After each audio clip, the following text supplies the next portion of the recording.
Good morning. আশা করব তোমরা সবাই খুব ভালো আছো আর সুস্থ আছো। আমিও খুব ভালো আছি। আজ হচ্ছে 6 ফেব্রুয়ারি, শুক্রবার। বাজে এখন ওই সকাল 9টার মতো। তো দুদিন ছুটির পর আজ হচ্ছে তাতানের ইতিহাস পরীক্ষা। আর ইতিহাস পড়া মানে বুঝতেই পারছো, আগের দিন তো আমরা অনেক রাত্রে শুয়েছি। আমরা বলতে তাতানের সাথে সাথে আমিও জেগেছিলাম। ও আমাকে বারবার বলছিল, মাম তুমি ঘুমিয়ে পড়ো।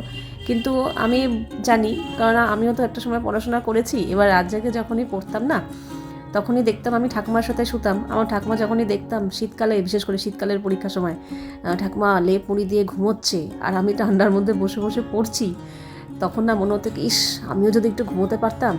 দেখবে পরীক্ষার সময় না বেশি ঘুম পায় আরও। আমার তো হতো।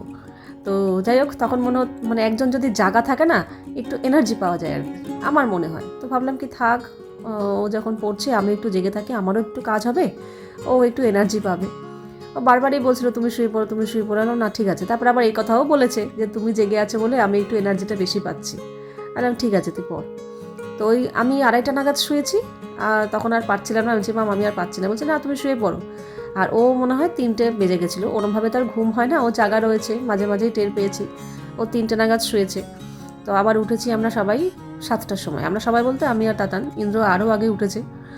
তো যাই হোক, উঠে ফ্রেশ ট্রেশ হয়ে ঘরের অনেক কিছু টুকটাক কাজকর্ম সারা হয়ে গেছে। এই এখন 9টা বাজে, তাতান যাচ্ছে স্নান করতে। ঠেলে ঠেলে ওঠালাম, আমি যা স্নান করতে যা, কারণ ইতিহাস তো দেখবে পড়ার আর শেষ হয় না। ও বলছে মাম আমি এত পড়ছি তাও শেষ আর হচ্ছে না। আচ্ছা হ্যাঁ, মনে মনে বলছি হ্যাঁ সে তো জানি। তো যাই হোক, দুদিন ছুটি পাওয়াতে দুদিনই কিন্তু ও ইতিহাস পড়েনি। প্রথম দিন একটু ভূগোলটা নিয়ে পড়েছিল, কারণ ভূগোলতে ছুটি নেই। তারপরে ইতিহাস পড়েছে। তো যাই হোক, ও স্নান করতে গেল। আর এদিকে আমি সিদ্ধ ভাত একটু বসিয়ে দিয়েছিলাম। সিদ্ধ ভাত বলতে ওই একই, গাজর আর একটু পেঁপে সেদ্ধ আর ডাল সেদ্ধ একসাথে বসিয়ে দিয়েছিলাম। ওটা দিয়ে একটু ভাত মেখেছি। আর অলরেডি আমি কিন্তু রেডি হয়ে গেছি, কারণ এর আগের দিন আমার রেডি হওয়ার জন্য একটু লেট হয়ে গেছিলো। তাই জন্য আজকে আমি আগে তাড়াতাড়ি করে রেডি হয়ে নিয়েছি। আর ওদিকে চুলটা বাঁধছে। এখন যেহেতু একদিকেই চুল বেঁধে যাচ্ছে, ও বললো মাম দুদিকে চুল বাঁধার কোনো দরকার নেই, তেমন কেউ কিছু বলছেও না।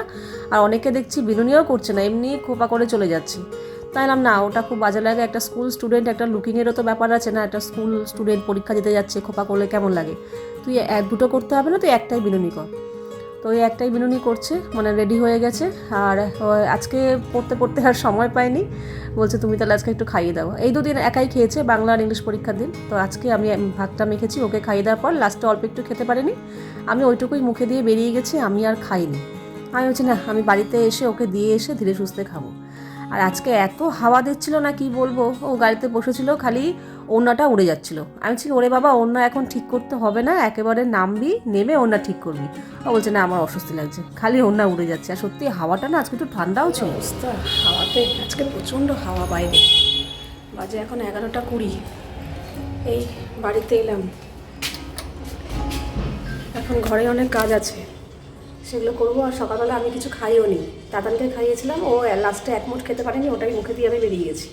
এখন গিয়ে খাবো, ঘর ঝাড় দেবো, ঘর মুছবো, অনেক কাজ। বাড়িতে এসে জামা কাপড় ছেড়ে অল্প একটু ভাত খেয়েছি, ওই সিদ্ধ ভাতই একটু রাখা ছিল, ওটাই অল্প একটু খেয়ে নিয়েছি।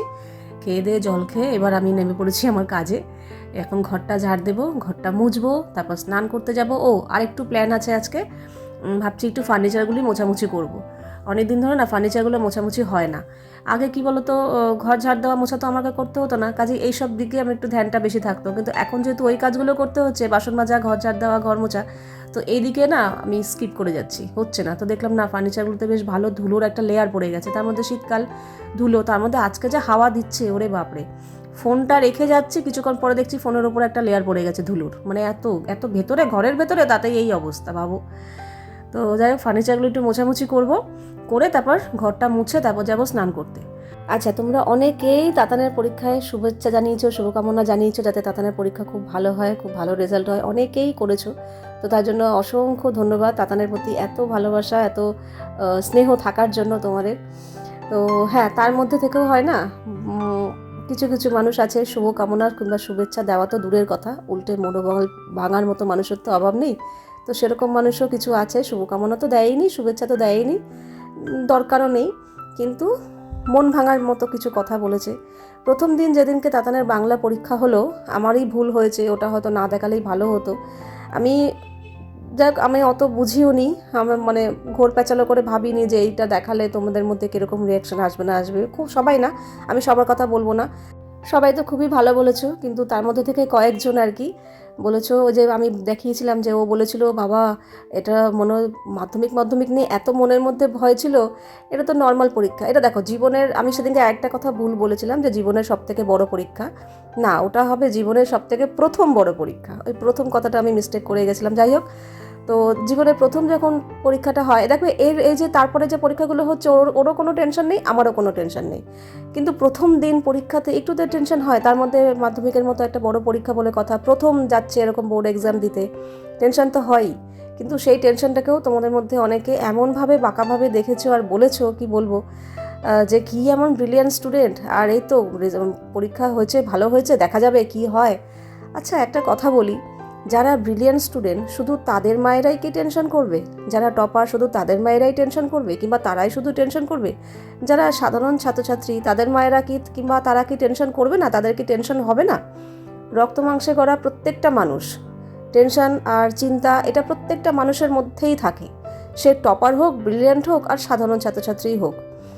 তো আমি কিন্তু কখনো আমি আমার ভিডিওতে দাবা কখনো করিনি যে আমার তাতান ব্রিলিয়ান্ট কিংবা টপার, কখনো করিনি। এমনকি আমার একটা আলাদা করে ভিডিওও বানিয়েছিলাম যে তাতান খুবই সাধারণ একজন ছাত্রী।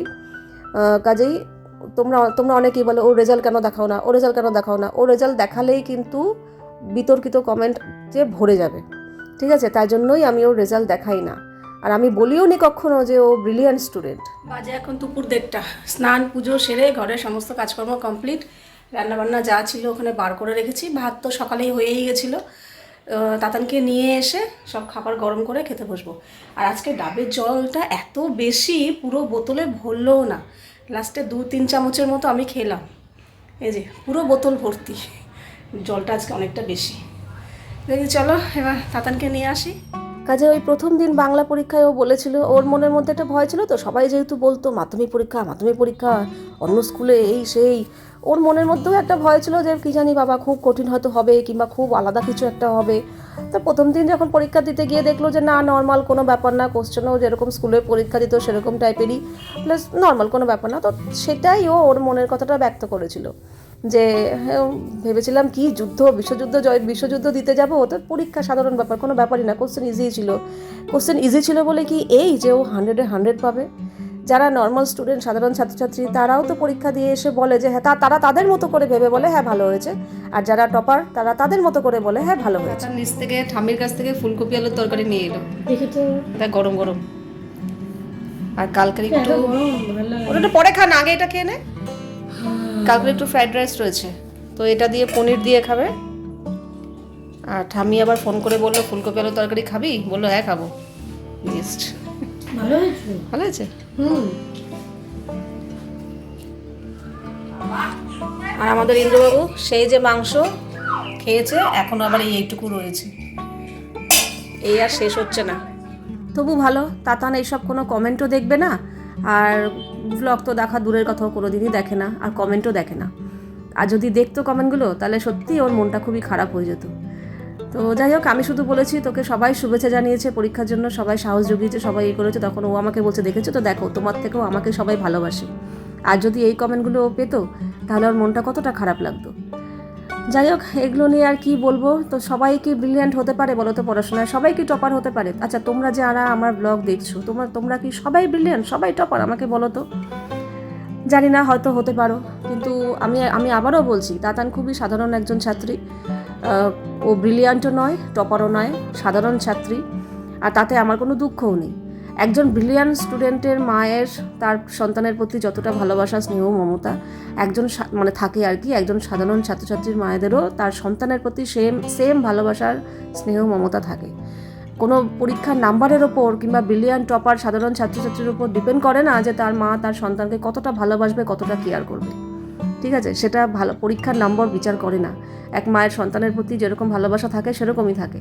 তবে হ্যাঁ, যদি ছেলেমেয়েরা উন্নতি করে, ভালো করে, তাতে মা বাবার গর্ব হয়, সেটা তো অবশ্যই। কিন্তু সবাই কি সব কিছু পারে বলো তো? সবার দ্বারা কি সব কিছু হয়? হয় না।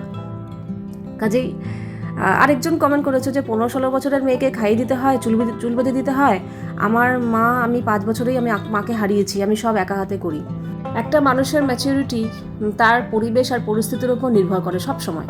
তার যেরকম পরিবেশ, তার যেরকম পরিস্থিতি, তার উপর সে কতটা ম্যাচিওর হবে, কে কতটা কাজ জানবে না জানবে, সেটার উপর সবসময় নির্ভর করে। পরিস্থিতির চাপে পড়লে না, এমন মানুষ এমন অনেক অস্বাভাবিক কাজও স্বাভাবিক করে দেয়।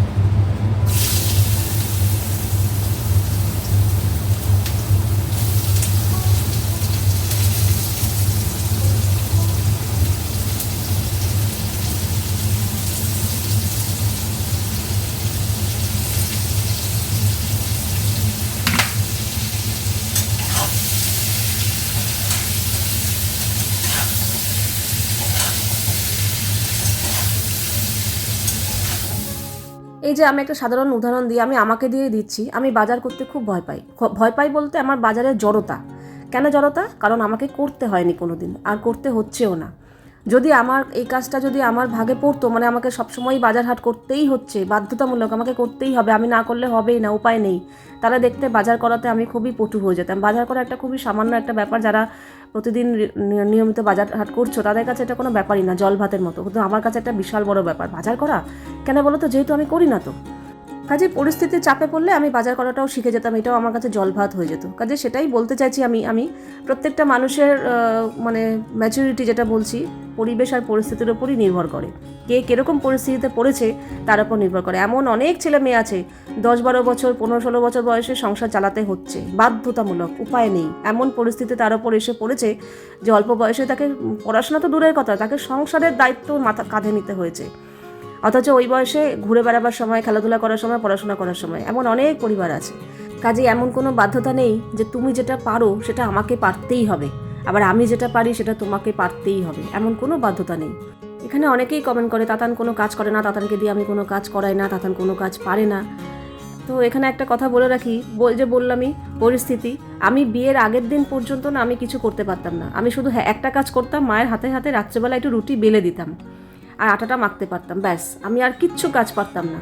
মানে চালটা যে ধুয়ে হাঁড়িতে বসাতে হয় সেটাও আমি অনেক দিন পরে জানতে পেরেছি, জানতাম না। কাজে আমি আসতামই না, কোনো কাজে আমাকে আসতেও দেওয়া হতো না, আমি আসতামও না। আমি আমার নিজের পড়াশোনার সময় পড়াশোনা নিয়ে ব্যস্ত থেকেছি, পড়াশোনার পর একটু টুকটাক টিউশনি করতাম, ওই নিয়েই আমি সারাদিন ব্যস্ত থাকতাম। আমাকে কেউ কোনো কাজের কথা বলতেও না, আমি করতামও না। আমার মা আমাকে কোনো কাজ শেখায়নি, কিন্তু হ্যাঁ, মাকে দেখতাম ঘর কীভাবে কাজকর্ম করছে না করছে সেগুলো সব দেখতাম, চোখে পড়তো। কিন্তু আমি নিজে হাতে কখনো কিছু করিনি, আমাকে করতে বলেও নি। বিয়ের পরের দিন থেকেই আমি আস্তে আস্তে একটু একটু করে কাজ শিখেছি, কাজ করতে হয়েছে, ওই যে বললামই পরিস্থিতি। তারপরে তাতান হলো, করতে হলো, করতে করতে দেখো আস্তে আস্তে এখন আমি সংসারের কাজে সমস্ত কিছুই পারি। কাজেই পরিস্থিতির যে চাপে পড়লে সবাই সব শিখে যাবে। তবে হ্যাঁ, এই বলে কি তাই বলে কি কাজকর্ম করবে না? কেন করবে না? এখন পড়াশোনা করছে, এই নিয়ে থাক, যখন প্রয়োজন পড়বে তখন সব করবে। যাই হোক, অনেক কিছু বলে ফেললাম। তো একটাই কথা বলবো, তোমরা মনোবল দিতে না পারো, কিছু কিছু মানুষকে বলছি, সবাইকে বলছি না, প্লিজ মনোবল ভেঙো না। মনোবল একটা এমন জিনিস না, মনোবল থাকলে পৃথিবী জয় করা যায়। আবার মনোবল যদি ভেঙে যায় না, জেতা জিনিসও মানুষ হেরে যায়। তো যাই হোক, অনেক কথা বলে ফেললাম। এই যে আমাদের রাতের খাওয়া দাওয়ার পর আমি সমস্ত যা যা বাসনকোসন ছিল সেগুলো সব মেজে ঘষে পরিষ্কার করে, রান্নাঘর পরিষ্কার করে ফেলেছি, টেবিল পরিষ্কার করে ফেলেছি। তো চলো, আজকের ভিডিওটা এখানেই শেষ করছি। Love you all, good night and tata.